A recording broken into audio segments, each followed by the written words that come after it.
80 years old. That's how old John Ramsay is now as he sits across from interviewers in 2026. 30 years after Christmas night changed everything. And for the first time in 3 decades, he's saying things he's never said before, admitting mistakes he's carried in silence, revealing details that could reshape everything we thought we knew about one of America's most notorious unsolved murders. Tonight, we're examining what John Ramsay finally admitted after 28 years of silence, why his revelations matter now more than ever, and how advanced DNA technology sitting unused in evidence storage could potentially solve this case within months if law enforcement would simply use it. Before we dive into what John Ramsay revealed and why these admissions are significant, make sure you subscribe and hit that notification bell. Here at True Crime Vault, we examine cases through the lens of evidence and technology, not speculation and tabloid drama. We focus on facts, on what's actually known versus what's assumed, and on how modern forensic science can bring resolution to cases that seem permanently cold. New investigations every week. If you care about seeing justice achieved through science rather than sensationalism, hit that like button and let me know in the comments whether you think this case can still be solved in 2026. John Ramsay has lived under a shadow that most of us cannot imagine. Losing a child is devastating enough. Losing a child to murder is incomprehensible. But losing a child to murder and then being suspected by millions of people of having committed that murder yourself, that's a special kind of hell that has defined John Ramsay's existence for nearly 3 decades. He buried his wife Patsy in 2006 while still under that shadow of suspicion. She died of cancer at 49, never seeing her name cleared, never knowing who killed her daughter. He watched his son Burke grow up under public scrutiny and conspiracy theories. He moved away from Boulder, Colorado, the city that became synonymous with his family's tragedy. And through it all, he maintained the same story with unwavering consistency. An intruder killed John Benet. The evidence supports it. The police focused on the wrong suspects. What makes his recent interviews different from the countless others he's given over the years is the tone.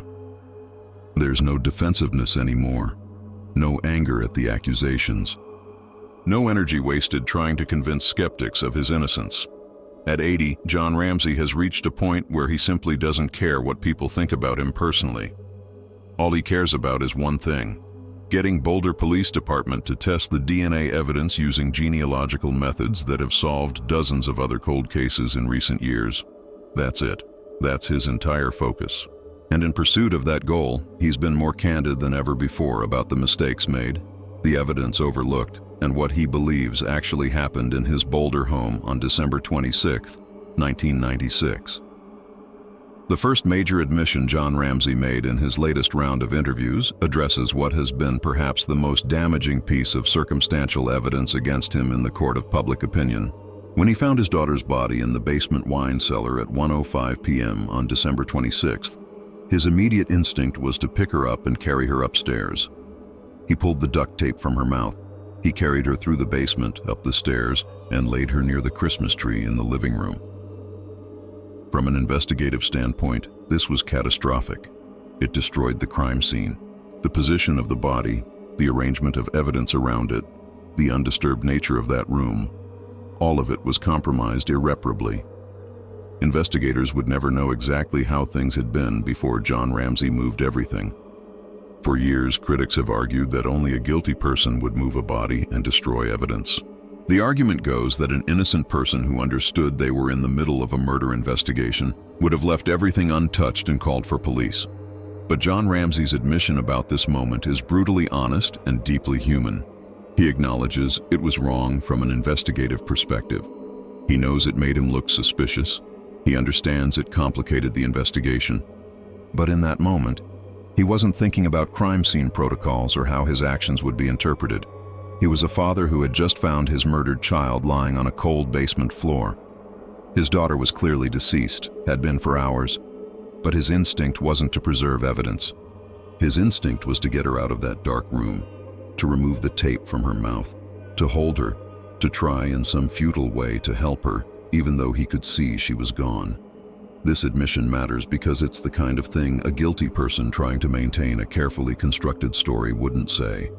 A guilty person would justify the action as reasonable and appropriate.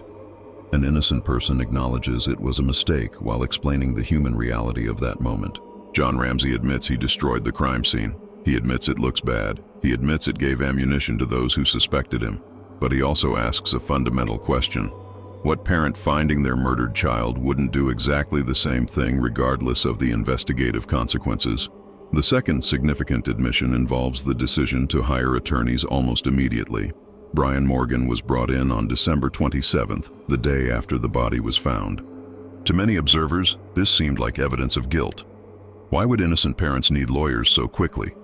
Innocent people cooperate with police. Guilty people lawyer up.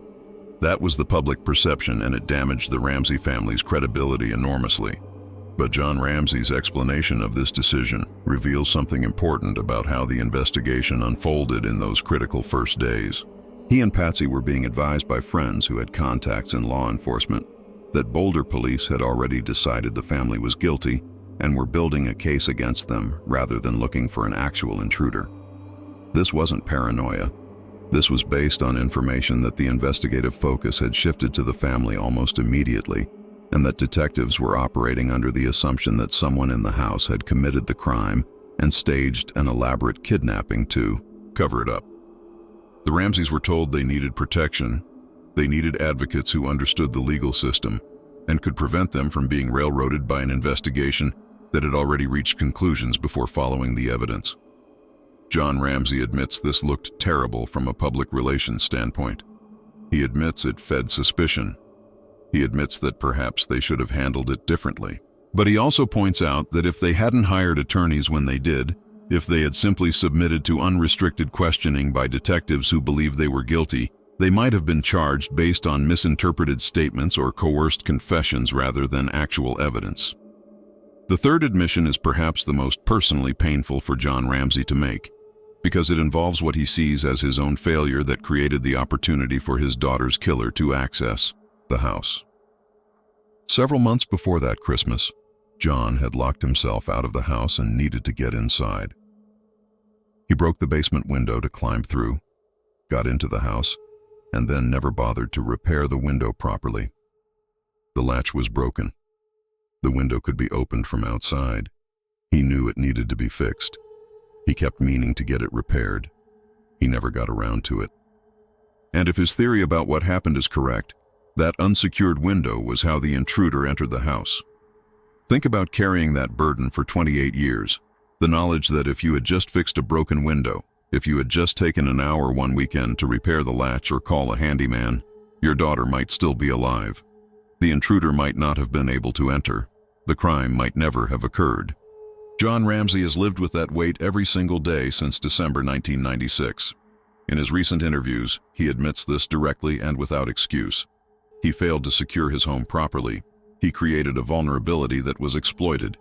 He blames himself for that failure, even as he maintains that the person who actually killed John Bonet is the one who bears responsibility for the crime itself. These admissions of mistakes, failures, and actions that looked suspicious are important because they demonstrate something crucial about John Ramsay's approach to this case in 2026. He's not interested in protecting his image anymore. He's not trying to manage public perception. He's simply being honest about everything, including things that make him look bad, because at 80 years old with time running out, all he cares about is getting the case solved. And getting the case solved requires law enforcement to stop focusing on discredited theories about family involvement and start using the DNA evidence that has been sitting in storage for nearly 3 decades. Which brings us to the most important thing John Ramsay is saying in 2026. He is begging, and that's not too strong a word, begging Boulder Police Department to submit the DNA evidence for genealogical testing. This is the same technology that solved the Golden State Killer case after more than 40 years. It's the same technology that has solved over 200 cold cases in recent years. It works by uploading crime scene DNA to public genealogy databases where millions of people have submitted their genetic information to learn about their ancestry. The system identifies relatives of the unknown person, even distant cousins, and genetic genealogists then build family trees working backward and forward through generations until they identify the specific individual whose DNA matches the crime scene sample. The DNA evidence in this case is substantial and has been available since 1997. Unknown male DNA was found in John Benet's underwear, under her fingernails, and on her clothing. This DNA doesn't match anyone in the Ramsay family. It doesn't match anyone who had legitimate access to the house. It doesn't match anyone in the FBI's CODIS database despite being searched against millions of profiles for over 27 years. In 2008, District Attorney Mary Lacey formally apologized to the Ramsay family and cleared them of suspicion based on this DNA evidence. She stated that the evidence pointed toward an intruder being responsible and that the family was entitled to the presumption of innocence. But here's what's maddening about the current situation. That DNA has never been submitted for genealogical testing despite the technology being readily available and proven effective. Boulder Police have made vague statements about using all available resources and exploring all avenues, but they have not publicly committed to pursuing genealogical DNA analysis. John Ramsay's frustration with this resistance is palpable in his interviews. The technology exists. The DNA exists in storage, preserved and available for testing. The genealogy databases exist containing DNA from millions of people. The expertise exists among forensic genealogists who specialize in exactly this kind of work. Everything needed to potentially identify the killer is available right now. The only thing missing is the institutional will to use it. John Ramsay believes the resistance stems from two factors. First, institutional pride and the difficulty of admitting that the investigation went in the wrong direction for nearly 3 decades. If genealogical DNA identifies an intruder, it proves that Boulder Police spent years investigating the wrong suspects and subjecting an innocent family to unwarranted suspicion and public vilification. That's a hard thing for any law enforcement agency to admit. Second, liability concerns. Once it's proven that the investigation was fundamentally wrong about the family being involved, it potentially opens the city to lawsuits and significant financial liability. The Ramsays could seek damages for the years of false accusation and ruined reputations. But John Ramsay has made something absolutely clear. He's not interested in suing anyone. He's not seeking revenge or financial compensation. He doesn't want apologies or admissions of wrongdoing. All he wants is for the DNA to be tested using genealogical methods. That's it. One test, one submission to the databases, one attempt to finally solve this case using modern science. He's willing to let all the past mistakes and conflicts go if it means finally identifying who killed his daughter. He just wants answers before he dies. The case for genealogical DNA testing is overwhelming when you examine how the technology has performed in other cold cases. Joseph James DeAngelo, the Golden State Killer, evaded capture for over 40 years despite being one of the most prolific serial offenders in American history. Traditional investigative methods failed completely. His DNA was in databases but never matched to him because he had never been arrested for crimes requiring DNA collection. But when investigators uploaded crime scene DNA to GED Match in 2018, they identified distant relatives, built family trees, and eventually identified DeAngelo as the suspect. His DNA was then tested directly and matched perfectly. He was arrested, prosecuted, and convicted. This same process has worked in hundreds of other cases. The Bear Brook murders in New Hampshire, the Christy Marak murder in Pennsylvania, the April Tinsley case in Indiana. The list goes on and on. Cases that seemed permanently unsolvable were cracked within months of applying genealogical DNA techniques. The success rate is remarkable.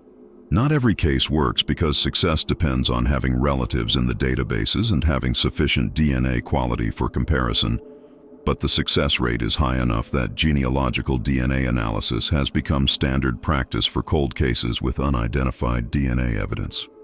So why hasn't it been used in this case? That's the question John Ramsay keeps asking, and the question that should concern anyone who cares about justice. The Boulder Police Department has not provided a clear explanation for why they haven't pursued this avenue. They've said they're using all available resources, but genealogical DNA testing is an available resource, and they're not using it. They've said they're exploring all avenues, but this is a proven avenue with a track record of success, and they're not exploring it. The absence of a clear explanation creates the impression that institutional factors rather than investigative factors are driving the decision. John Ramsay's theory about what happened that night has remained consistent for nearly 3 decades, and the recent interviews provided the most detailed version of that theory he's ever given publicly.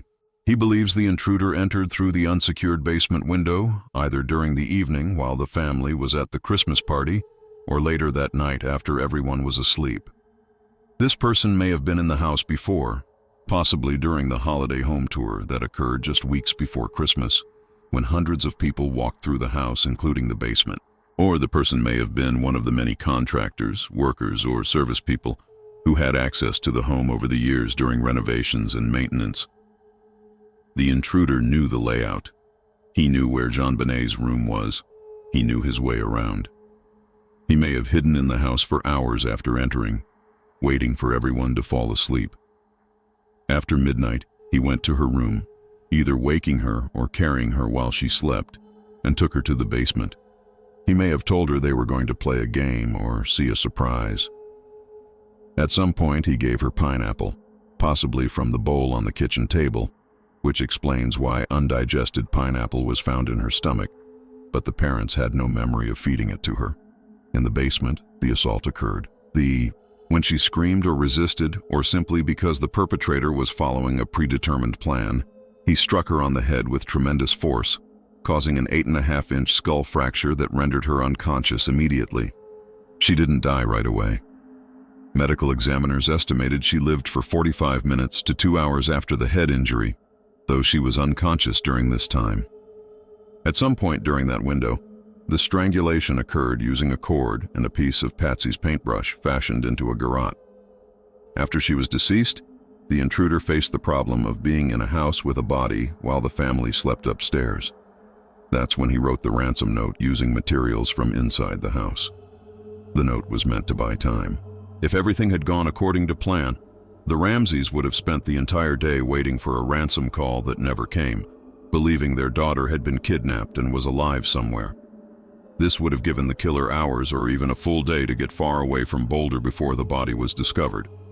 He never anticipated that John Ramsay would search the basement and find the body within hours of the 911 call. The plan fell apart, but by then the intruder was long gone, probably exiting through the same basement window he'd used to enter. The evidence supporting this theory is substantial. The unidentified male DNA found on the body in multiple locations. The unidentified boot print found in the basement near where the body was discovered. The open basement window with a suitcase positioned underneath it as if someone had used it to reach the window. The scuff mark on the wall, consistent with someone's foot pushing off while climbing out. The disturbed ground in the window well. The ransom note written on materials from inside the house, suggesting someone who had time and wasn't worried about being discovered. The biggest challenge to the intruder theory has always been the ransom note itself. Why would an intruder spend so much time writing a 2.5-page note while inside the house? The risk of being discovered would have been enormous. But if the note was written before the murder rather than after, if the intruder entered earlier in the day while the family was gone and spent hours in the house preparing, that explains the length and detail. It also explains why he had time to write a practice version and then start over, something that would be inexplicable if he was trying to hurry. The specific amount demanded, $118,000, matched John Ramsay's recent bonus almost exactly. How would an intruder know this? John points out that bonus information had been shared with various people at his company and had likely been mentioned to friends and family. It wasn't a carefully guarded secret. Someone who knew them even casually might have known about it. As we move through 2026, John Ramsay continues to fight for genealogical DNA testing with an urgency born of knowing his time is limited. He's 80 years old. He's in reasonably good health but realistic about mortality. He wants to see his daughter's killer identified before he dies. He wants his family's name fully cleared. He wants justice for JonBenet, and he's willing to do whatever it takes to make that happen, including being more candid than ever before about mistakes, failures, and the reality of that terrible Christmas night. The question now is whether Boulder Police Department will finally use the technology that could solve this case, whether institutional pride and liability concerns will continue to prevent them from pursuing an avenue that has worked in hundreds of other cases, whether John Ramsay will live to see the answers he's sought for nearly 3 decades. The technology exists. The evidence exists. The expertise exists. Everything needed is available right now. What's missing is simply the decision to use it. If you believe this case deserves justice, if you believe modern technology should be applied to evidence that's been sitting unused for decades, share this video. Help keep this case in the public eye. Help put pressure on law enforcement to finally do what should have been done years ago. Your engagement actually matters because it reminds authorities that people are still watching, still caring, still demanding answers. This isn't just about one case or one family. It's about whether we're committed to using the best available science to solve crimes and bring justice to victims, or whether we're content to let institutional factors override that commitment. Justice for JonBenet Ramsey is still possible in 2026. The question is whether we care enough to demand it.